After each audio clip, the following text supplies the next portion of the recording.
কে যেন জিজ্ঞেস করলো আমাকে? হ্যাঁ, আমি নুন দিয়ে পান্তা খেয়েছি কিনা? আরে আমি জেলের ছেলে, আমার নিঃশ্বাসে প্রশ্বাসে নুন রয়েছে। স্যার, 1 কেজি টমেটোর দাম কত জানেন?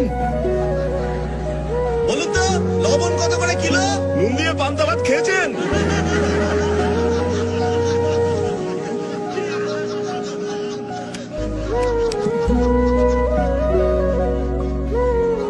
আজ আপনাদের কথা শুনে খুব লজ্জাই করছে আমার। সত্যি কথা বলতে 1 কিলো টমেটোর দাম আমি জানি না। টমেটোর দাম জানে না, নেতা হতে এসেছেন? এই স্যারকে টমেটোটা চিনিয়ে দে না। স্যার, একবার এই টমেটোটা দেখে নিন। আরে এই এই এই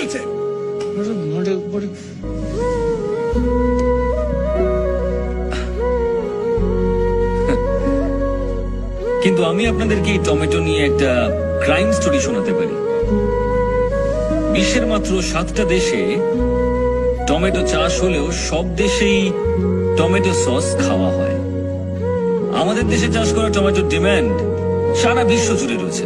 কিন্তু আরো একটা রহস্য আছে, যারা এখানে টমেটো চাষ করে তারা খুব তাড়াতাড়ি মারা যান। কেন মারা যান? কারণ এখানে টমেটো যে পরিমাণে চাষ হয় আর তার যা দাম পাওয়া যায়, তার মধ্যে আকাশ পাতাল তফাৎ অন্যান্য দেশের তুলনায়। ধরুন এখানে এই টমেটো বিক্রি করে আর এই টমেটো বিক্রি করে একই দামে। প্রচুর চাহিদা থাকলেও আমি টমেটো কিনছি শুধু ওর কাছ থেকে, আর বাকি লোকজনদেরকে আমি বলছি যে ওর কাছ থেকে টমেটো কিনবেন না। আর টমেটো কতদিন ভালো থাকে? মাত্র 2 দিন।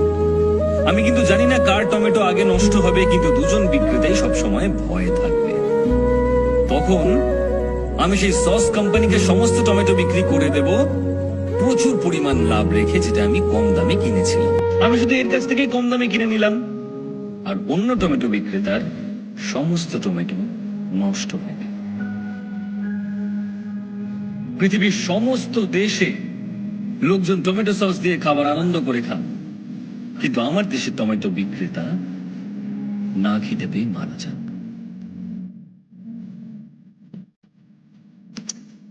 তাই পরের বার যদি আমাকে আপনারা টমেটো ছুঁড়তে চান, তাহলে দয়া করে ওই টমেটো বিক্রেতাদের কথা মনে রাখবেন।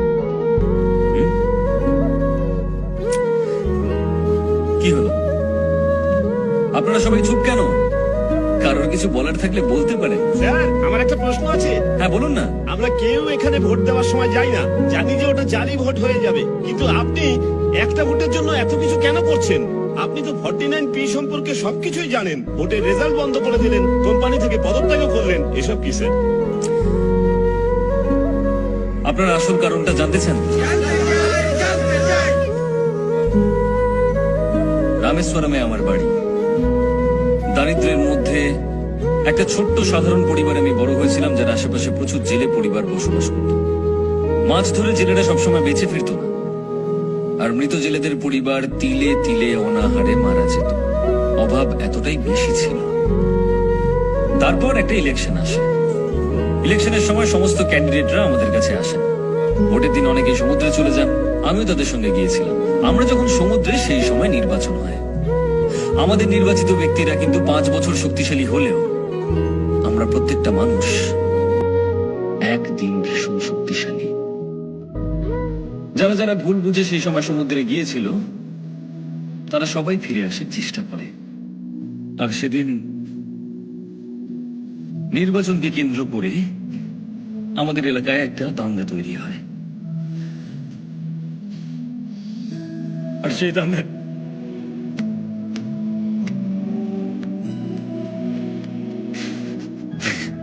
দাঙ্গায় আমার বাবার সঙ্গে 13 জন মানুষ মারা যায়। আর যারা মারা যায়নি তাদের সকলকে আহত করার চেষ্টা করা হয়েছিল, যাতে তারা উঠে দাঁড়াতে না পারে। আমার বাবা দাঙ্গার বিরুদ্ধে লড়েছিল, কিন্তু কেউ আমার বাবাকে বাঁচাতে আসেনি। একটা মানুষ মারা যাবার পর তার সমস্ত অন্ত্যেষ্টিক্রিয়া করার জন্য 2000 টাকা খরচ হয়, আর জেলেদের 2 বছর লাগে ওই 2000 টাকা কামাতে। সুতরাং মৃতের শরীর নিয়ে আর সেটাকে সমুদ্রে ছুঁড়ে ফেলে দাও। আমার বাবাকেও আমি মারা যাওয়ার পর সমুদ্রে ছুঁড়ে ফেলেছি। শুনেছি সমুদ্রে মৃতের অস্থি বিসর্জন করা হয়, কিন্তু আমি আমার বাবাকে করেছি। যে নির্বাচনে জিতেছিল সে কিন্তু কিচ্ছু করেনি। ছেলেদেরকে বাঁচানোর জন্য আমার মা সংগঠন তৈরি করেন, জেলের বাচ্চাদেরকে পড়ানোর জন্য স্কুল তৈরি করেন, সবকিছু তৈরি করেন। অনেক বাচ্চাদেরকে শিক্ষিত করেছেন আমার মা, অনেককে। সেদিন দেশের সমস্ত নিউজ চ্যানেল থেকে ইন্টারভিউ নিতে এসেছিল আমার। আমি যে দেশেই থাকি না কেন, যেভাবেই থাকি না কেন, আমি ফিরে আসি নির্বাচনের দিন।